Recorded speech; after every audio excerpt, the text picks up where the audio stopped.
আজকে যে টপিকটা নিয়ে আমি আপনাদের সামনে কথা বলবো সেটা হচ্ছে আমাদের ধর্মীয় জীবনে, সামাজিক জীবনে, রাষ্ট্রীয় জীবনে ঐক্যবদ্ধ থাকার গুরুত্ব। The importance of unity in our life. আমরা ঐক্যবদ্ধ জীবনযাপন করতে চাই কি চাই না? চাই। ঐক্যের কোনো বিকল্প নাই। গত 50 বছর তো দেখেছি এ ডিসইউনিটি, অনৈক্য, বিভেদ, বিচ্ছিন্নতা আমাদেরকে কোথায় নিয়ে গিয়েছে। এই যে দেখেন, কিছুদিন আগে আমাদের বর্তমান নেতা ডক্টর ইউনূস, উনি সব রাজনৈতিক নেতৃবৃন্দদেরকে ডেকেছেন একটা ইস্যুকে কেন্দ্র করে। তার মানে গোটা বাংলাদেশ এক হয়ে গিয়েছে। আমরা সবাই উদ্বেলিত হয়েছে, উচ্ছ্বসিত হয়েছে, ঠিক কিনা বলেন? রাজনৈতিক নেতাদেরকে ডেকেছেন উনি, আমরা এক হয়েছি। এরপর ধর্মীয় অঙ্গনের যে লিডাররা, বিভিন্ন ধর্মের, শুধু মুসলিম না, সবাইকে ডেকেছেন, আমরা ঐক্যবদ্ধ হয়েছি। এটাকে বলে ন্যাশনাল ইউনিটি, জাতীয় ঐক্য। যে কোনো ধরনের কনস্পাইরেসি, ষড়যন্ত্র, আধিপত্যবাদ মোকাবেলায় জাতীয় ঐক্যের চেয়ে মোক্ষম হাতিয়ার আর নাই। আমাদের একটা প্রতিবেশী দেশ আছে, আমরা আমাদের দেশ নিয়ে যত ভাবি তারা তার চেয়ে বেশি ভাবে। কথা বুঝতেছেন না? আরো ভেঙে বলতে হবে।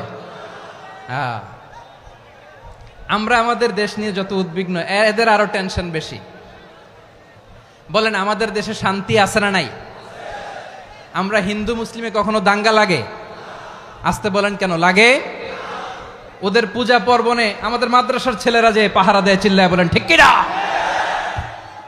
আমাদের তাফসির মাহফিলের সময় ওরা ডিস্টার্ব করেন, ঢোল বাজায় না।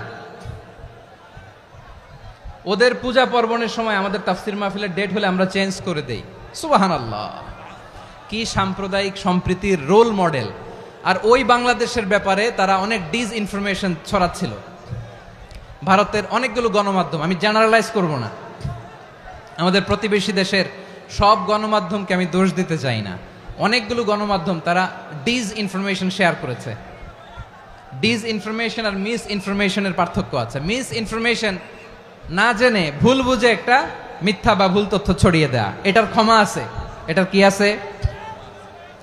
আর ডিসইনফরমেশন মানে ইচ্ছা করে, প্ল্যান করে, ম্যাপ করে, ছক এঁকে মিথ্যা, গুজব, রটনা সোশ্যাল মিডিয়ায় ছড়ানো, এটার ক্ষমা আছে? আওয়াজ করে বলেন, ক্ষমা আছে? ভারতের কিছু গণমাধ্যম তাই করেছে। আমরা ব্যথিত হয়েছি, আমাদের হৃদয়ে রক্তক্ষরণ হয়েছে। আমাদের প্রতিবেশী দেশকে বলতে চাই, আমাদের দেশ নিয়ে আপনাদের ভাবার দরকার নাই। নিজের চরকায় তেল দেন, নিজের দেশ নিয়ে ভাবেন। গত মাসের ভয়েস অফ আমেরিকার রিপোর্ট, বাংলাদেশে সংখ্যালঘু জনগোষ্ঠী আগের চেয়ে বেশি নিরাপত্তা পাচ্ছে। Report voice of America, Muslim report নাকি? মুসলিম জরিপ, ভয়েস অফ আমেরিকা। কথা বুঝে নাই বোধহয়। ভয়েস অফ আমেরিকা কি আমাদের রিপোর্ট? না, ভয়েস অফ আমেরিকার জরিপ, বাংলাদেশের সংখ্যালঘু জনগোষ্ঠী আগের চেয়ে ভালো নিরাপত্তা পাচ্ছে। শুধু এখানেই শেষ না, মাইক্রোসফটের একটা জরিপ শোনায় আপনাদেরকে। তারা সারা পৃথিবীতে গুজব, ভুয়া আর মিথ্যা নিউজ ছড়ানোতে কোন দেশ সেরা একটা রিপোর্ট করেছে। এর মধ্যে 1 নম্বরে এসেছে ভারতের নাম। মাইক্রোসফট তো মুসলমানরা চালায় না? কথা বোঝে নাই বোধহয়। প্রতিবেশী দেশকে বলবো, আপনারা নিজের চরকায় তেল দেন, আপনারাও শান্তিতে থাকেন, আমাদেরকেও শান্তিতে থাকতে দেন। সব চেঞ্জ করা যায়, প্রতিবেশী চেঞ্জ করা যায় না। আমাদের ল্যান্ড তাদের ল্যান্ড, পাশাপাশি। আমরা চাই তারাও সুখে থাক, আমরাও সুখে থাকি, ঠিক কিনা? কিন্তু প্রতিবেশী হলে বন্ধুত্বপূর্ণ আচরণ করতে হয়। প্রতিবেশী যদি বন্ধু না হয়ে প্রভু হতে চায়, এরকম দানব প্রতিবেশী কেউ চায় না। ভারত যদি বন্ধুত্ব উপহার দেয়, আমরাও বন্ধুত্ব দিব। কি বলেন? তারা যদি বন্ধুসুলভ আচরণ করে, আমরাও বন্ধুত্ব উপহার দেব। কারণ আমাদের পররাষ্ট্র নীতি হচ্ছে সবার সাথে বন্ধুত্ব, কারোর সাথে বৈরিতা নয়। আলহামদুলিল্লাহ বলেন, কত চমৎকার পলিসি আমাদের। আমরা নির্বিবাদী, আমরা বাংলাদেশিরা শান্তিকামী। We are proud of that. এজন্য আমরা গর্ববোধ করি। আমাদের পররাষ্ট্র নীতি সবার সাথে বন্ধুত্ব, কারোর সাথে শত্রুতা নয়। তাই প্রতিবেশী দেশকে বলবো, আমার ভাইয়েরা, আপনারাও আমাদের ভাই, বন্ধুত্ব দিলে বন্ধুত্ব পাবেন। বন্ধুত্ব ইজ ওয়েলকাম, দাদাগিরি নয়। বন্ধুত্ব ওয়েলকাম, দাদাগিরি নয়, লাউড অ্যান্ড ক্লিয়ার। ভারত যদি বন্ধুত্ব দেখায় বন্ধুত্ব পাবে, কিন্তু ভারত যদি বাংলাদেশে আধিপত্যবাদ বিস্তার করতে চায়, বাংলাদেশের 18 কোটি জনগণ সেটা রুখে দেবে। ভারত যদি গৌর গোবিন্দের ভূমিকায় নামতে চায়, দেশের 18 কোটি মুসলমান শাহজালালের ভূমিকায় নামবে। প্রিয় ভাইয়েরা, আমরা বন্ধুত্বে বিশ্বাসী, শত্রুতায় নই, ঠিক কিনা বলেন? আল্লাহ আমাদেরকে বোঝার তৌফিক দান করুক। তাহলে এই যে তারা বলেছে এদেশে সংখ্যালঘুরা কষ্টে আছে, দুঃখে আছে, এটা কি ঠিক? বলেন, এটা কি ঠিক? না, তারা ডিস ইনফরমেশন শেয়ার করেছে, এটা ঠিক নয়। আমার প্রতিবেশী বন্ধু রাষ্ট্রকে বলবো, আপনারা এটা করবেন না, এটা করবেন না। আমরা শান্তিতে আছি, আপনারাও শান্তিতে থাকেন, আমাদেরকেও শান্তিতে থাকতে দেন। এই যে চিটাগাংয়ের অ্যাডভোকেট আলিফ হত্যাকাণ্ডে গোটা বাংলাদেশ আমরা ধৈর্যের পরাকাষ্ঠা দেখিয়েছে, চিল্লায় বলেন ঠিক কিনা? আমাদের নেতা আমাদেরকে ডেকেছে, আমরা শান্ত থেকেছি। আমরা শান্ত থাকতে চাই, আমরা ঐক্যবদ্ধ থাকতে চাই। যে কোনো ষড়যন্ত্র রুখে দেওয়ার জন্য ঐক্যবদ্ধ প্রচেষ্টার কোনো বিকল্প নাই। তাই আজকের আলোচনার ছোট্ট একটা টপিক আমি শিরোনাম ঠিক করেছি, আমাদের জীবনে, সমাজ জীবনে, ধর্মীয় জীবনে, রাষ্ট্রীয় জীবনে ঐক্যবদ্ধ থাকার গুরুত্ব। এবার আওয়াজ করে পেকুয়ার ভাইয়েরা বলেন, আমরা ঐক্যবদ্ধ জীবনযাপন করতে চাই কি চাই না? আল্লাহ তাআলা সে নির্দেশনাই দিচ্ছেন।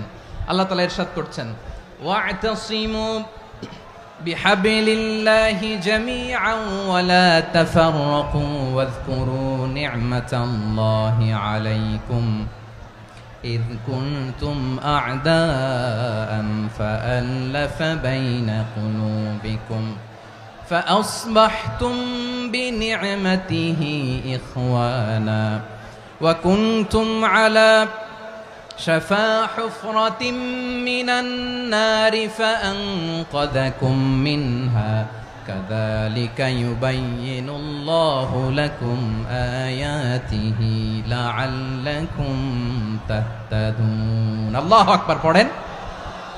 আল্লাহ বললেন, ও গোলামেরা শোনো, ওয়া'তাসিমু বিহাবলিল্লাহি জামিআ, ও আমার গোলামেরা সবাই মিলে আল্লাহর রশিকে আঁকড়ে ধরো। আল্লাহর রশি হলো ইসলাম, আল্লাহর রশি হলো কোরআন। আল্লাহ বললেন, কোরআনকে আঁকড়ে ধরো, ইসলামকে আঁকড়ে ধরো। একা একা আঁকড়ে ধরলে চলবে না, জামিয়া, সবাই মিলে আঁকড়ে ধরো। এই আদেশটা আমাদের জন্য দান করেছেন কে? আল্লাহ তাআলার নির্দেশ, ওয়া'তাসিমু বিহাবলিল্লাহি জামিআ, সবাই মিলে আল্লাহর রশিকে আঁকড়ে ধরো। হাবলুল্লাহ মানে আল্লাহর রশি। হাবলুল্লাহ মানে কি? রশি। এই হাবলুল্লাহ আল্লাহর রশি বা আল্লাহর রজ্জু দ্বারা উদ্দেশ্য হচ্ছে ইসলাম। আল্লাহর রশি দ্বারা উদ্দেশ্য কি? তাফসিরে অনেক ব্যাখ্যা এসেছে। এরকম পরিস্থিতিতে তাফসিরের সূক্ষ্ম সূক্ষ্ম বিষয়গুলো আমরা শোনাতে চাই, কিন্তু পরিবেশ হয়ে ওঠে না। আল্লাহর রজ্জু বা আল্লাহর রশি দ্বারা উদ্দেশ্য হচ্ছে ইসলাম।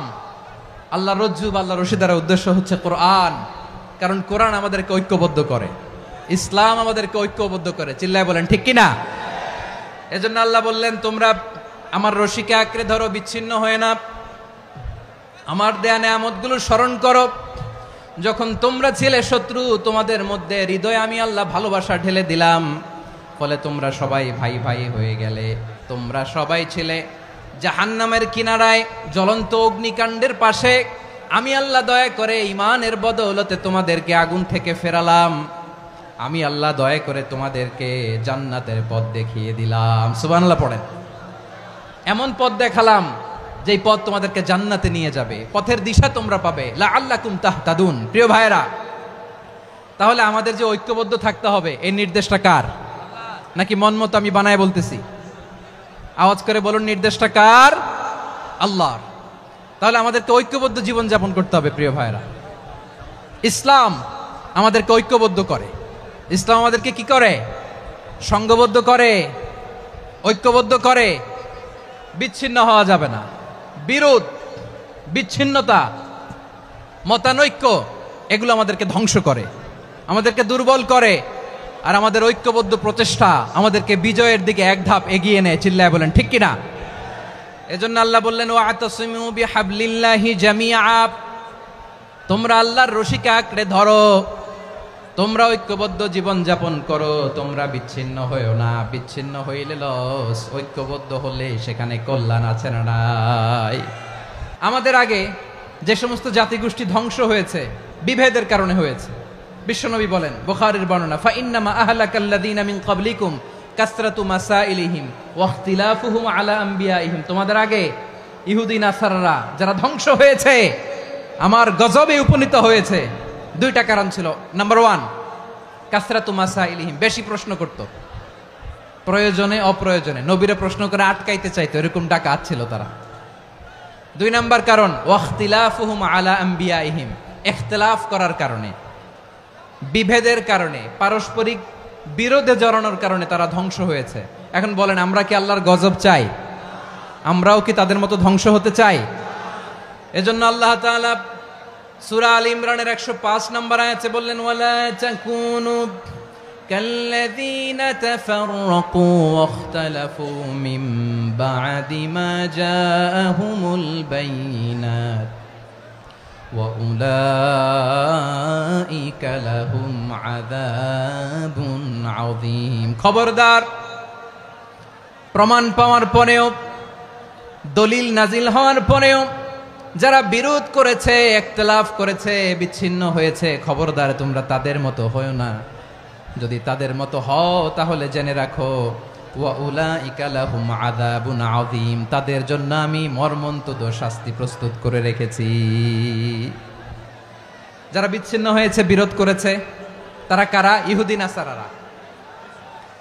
এই আয়াতের তাফসীরে কাল্লাযীনা তাফাররাকু ওয়াখতালাফু, যারা বিচ্ছিন্ন হয়েছে, বিরোধ করেছে, তারা কারা? মুফাসসিরিন ইকরাম বলেছেন তারা ইহুদি নাসারারা। আওয়াজ করে বলুন তো, তারা কারা? ইহুদি নাসারারা।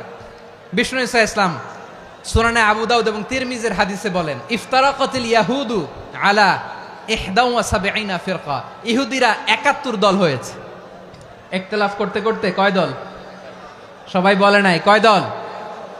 ওয়াফতারাকাতিন নাসারা আলা 72 ফিরকা, আর নাসারারা হয়েছে 72 দল।